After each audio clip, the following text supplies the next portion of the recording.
Doctor Sreevarma ஆயுள் தரும் ஆயுர்வேதா அறுவை சிகிச்சையில்லா குணம் ஆயுள் கால நிவாரணம்.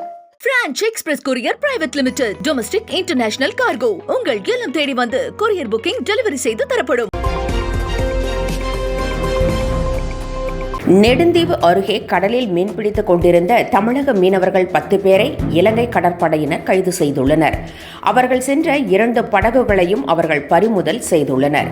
தமிழக மீனவர்கள் எல்லை தாண்டி மீன் பிடிப்பதாக கூறி அவர்களை கைது செய்து படகுகளையும் பறிமுதல் செய்யும் நடவடிக்கைகளை இலங்கை கடற்படையினர் தொடர்ந்து மேற்கொண்டு வருகின்றனர். அது மட்டுமல்லாமல் வலைகள், மீன்களை கொள்ளையடித்து மீன்பிடி சாதனங்களையும் எடுத்துச் செல்கின்றனர். இதனால் மீனவர்களுக்கு பல லட்சம் ரூபாய் இழப்பு ஏற்பட்டு அவர்களின் வாழ்வாதாரமும் பாதிக்கப்படுகிறது.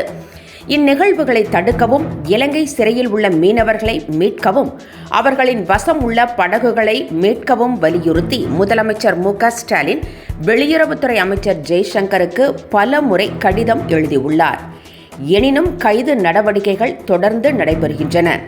நெடுந்தீவு அருகே மீன்பிடித்துக் கொண்டிருந்த 10 மீனவர்களை இலங்கை படையினர் கைது செய்து அவர்களது 2 படகுகளையும் பறிமுதல் செய்துள்ளனர். மத்திய அரசின் தொகுதி மறுவரையறை நடவடிக்கையை கண்டித்து தமிழக முதலமைச்சர் கூட்டியுள்ள கூட்டுக்குழு கூட்டத்திற்கு பஞ்சாப் முதலமைச்சர் பகவந்த் சிங் மானுக்கு திமுக எம்பி கனிமொழி உள்ளிட்டோர் நேரில் அழைப்பு விடுத்தனர். தற்போதுள்ள மக்கள் தொகை அடிப்படையில் தொகுதி மறுவரையறையை மேற்கொள்ள மத்திய அரசு முடிவு செய்திருப்பதாக தகவல்கள் தெரிவிக்கின்றன. இதற்கு கடும் எதிர்ப்பு தெரிவித்துள்ள முதலமைச்சர் மு.க. ஸ்டாலின், தொகுதி மறுசீரமைப்பால் தமிழகம் 8 மக்களவை தொகுதிகளை இழக்கும் என எச்சரித்திருக்கிறார். இதேபோல மக்கள் தொகையை கட்டுப்படுத்தியுள்ள மாநிலங்கள் கடுமையாக பாதிக்கப்படும் என்று கூறியுள்ள முதலமைச்சர், தொகுதி மறுவரையறைக்கு எதிராக பாதிக்கப்பட்ட மாநிலங்களைச் சேர்ந்த பிரதிநிதிகளின் கூட்டுக்குழு கூட்டத்திற்கு வரும் 22ஆம் தேதி அழைப்பு விடுத்திருக்கிறார். சென்னை கிண்டியில் உள்ள நட்சத்திர ஹோட்டலில் இந்த கூட்டம் நடைபெறுகிறது. ஏற்கனவே கேரளா, தெலங்கானா உள்ளிட்ட மாநில முதலமைச்சர்களுக்கு நேரில் அழைப்பு விடுக்கப்பட்டது. இந்நிலையில் பஞ்சாப் முதலமைச்சரை திமுக எம்பி கனிமொழி, மாநில சட்ட அமைச்சர் ரகுபதி உள்ளிட்டோர் நேரில் சந்தித்து அழைப்பு விடுத்தனர். விதிமுறைகளை மீறும் வாகன ஓட்டிகளுக்கு 10 மடங்கு அபராதம் அதிகரிக்கப்பட்டுள்ளது. புதிய விதிகளின்படி போதையில் வாகனம் ஓட்டினால் 10,000 ரூபாய் அபராதம் விதிக்கப்படுவதுடன் 3 மாதங்களுக்கு லைசன்ஸ் ரத்து செய்யப்படுகிறது. ஹெல்மெட் அணியவில்லை என்றால் 1000 ரூபாயும், வாகனம் ஓட்டிக்கொண்டு மொபைல் போன் பயன்படுத்தினால் 5,000 ரூபாயும் வசூலிக்கப்படுகிறது.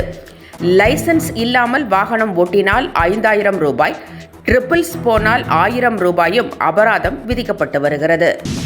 தமிழகத்தில் கட்டுமான பொருட்களின் விலை உயர்ந்து வருவதால் அந்த தொழிலில் ஈடுபட்டுள்ளவர்கள் கடுமையாக பாதிக்கப்பட்டுள்ளனர். குறிப்பாக சாண்டின் விலை உச்சத்தை எட்டியுள்ளது. 650 ரூபாய் விற்கப்பட்ட 1 டன் சாண்ட் தற்போது 1250 ரூபாயாக உயர்ந்திருக்கிறது. பி சாண்டின் விலை 750 ரூபாயிலிருந்து 1500 ரூபாயாக அதிகரித்திருக்கிறது. இதனால் 6 யூனிட்டுகள் கொண்ட ஒரு லாரி சாண்ட் 55,000 ரூபாயாக அதிகரித்திருக்கிறது. வீடு கட்டும் செலவு ஒரு சதுர அடிக்கு 100 ரூபாய் அதிகரிக்கும் என கட்டுமான தொழிலாளர்கள் அச்சம் தெரிவித்துள்ளனர்.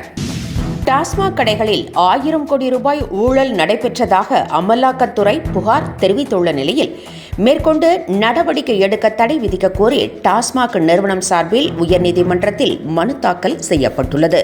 இதற்காக 3 மனுக்கள் தாக்கல் செய்யப்பட்டுள்ளன. அமலாக்கத்துறை விசாரணைக்கு தடை விதிக்க வேண்டும் என்றும், டாஸ்மாக் ஆவணங்களை பறிமுதல் செய்தது சட்டவிரோதம் என அறிவிக்க வேண்டும் என்றும் வலியுறுத்தப்பட்டுள்ளது. திமுக ஆட்சிக்கு வந்ததிலிருந்து தமிழகத்தில் சட்டம் ஒழுங்கு கெட்டுவிட்டதாக அண்ணாமலை புகார் தெரிவித்திருக்கிறார். தமிழ்நாட்டில் அண்மையில் நடைபெற்ற சம்பவங்களை சுட்டிக்காட்டியுள்ள அண்ணாமலை, திமுக அரசு நடவடிக்கை எடுக்காமல் இருப்பதாகவும், காவல் நிலையங்களை பூட்டிவிட்டார்களா என்றும் விமர்சித்திருக்கிறார். அண்ணாமலை தனக்குத்தானே சாட்டையால் அடித்துக் கொள்ளும் போஸ்டரை திமுகவினர் ஒட்டி வருகின்றனர். டாஸ்மாக் கடைகளில் முதலமைச்சர் மு.க. ஸ்டாலின் புகைப்படத்தை பாஜகவினர் ஒட்டிய நிலையில் அதற்கு பதிலடியாக அண்ணாமலை தன்னைத்தானே சாட்டையால் அடித்துக் கொள்ளும் புகைப்படத்தை திமுகவினர் டாஸ்மாக் கடைகளில் ஒட்டி வருகின்றனர். அந்த புகைப்படத்தில் அரசு நிர்ணயித்த விலையை விட கூடுதல் விலை வசூலிக்கப்படவில்லை என்ற வாசகம் இடம்பெற்றுள்ளது.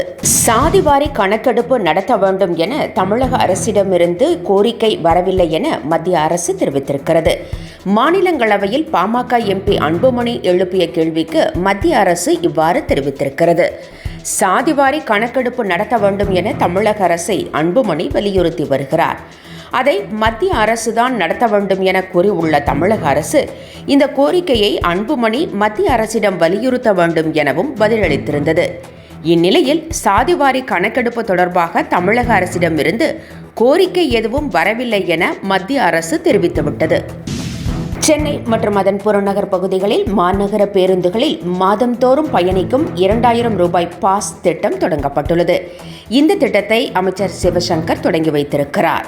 இதன்படி 2000 ரூபாய் பாஸ் பெற்றுக்கொண்டால் ஏசி உள்ளிட்ட அனைத்து பேருந்துகளிலும் 1 மாதம் பயணிக்கலாம். ஹாப்பி ஸ்ட்ரீட் நிகழ்ச்சிகளை தமிழகத்தில் தடை செய்ய வேண்டும் என தமிழக வாழ்வுரிமை கட்சித் தலைவர் வேல்முருகன் வலியுறுத்தியிருக்கிறார். இந்நிகழ்ச்சியில் பெண்கள் அரைகுறை ஆடையுடன் ஆடுவதாகவும் அது தமிழர்களின் நாகரிகம் இல்லை என்றும் அவர் தெரிவித்துள்ளார். இதனால் சட்டம் ஒழுங்கு பிரச்சினை ஏற்படும் என்பதால் உடனே ஹாப்பி ஸ்ட்ரீட் நிகழ்ச்சியை தடை செய்ய வேண்டும் என அவர் வலியுறுத்தியிருக்கிறார். டாக்டர் ஸ்ரீவர்மா ஆயுள் தரும் ஆயுர்வேதா அறுவை சிகிச்சை இல்லா குணம் ஆயுள் கால நிவாரணம். Branch express courier private limited domestic international cargo உங்கள் இல்லம் தேடி வந்து கொரியர் புக்கிங் டெலிவரி செய்து தரப்படும். என்றும் உங்களுடன் மை இந்தியா. முக்கிய செய்திகளை உடனுக்குடன் தெரிந்து கொள்ள சப்ஸ்கிரைப் பண்ணுங்க, பெல் பட்டனை பிரஸ் பண்ணுங்க. என்றும் உங்களுடன் மை இந்தியா.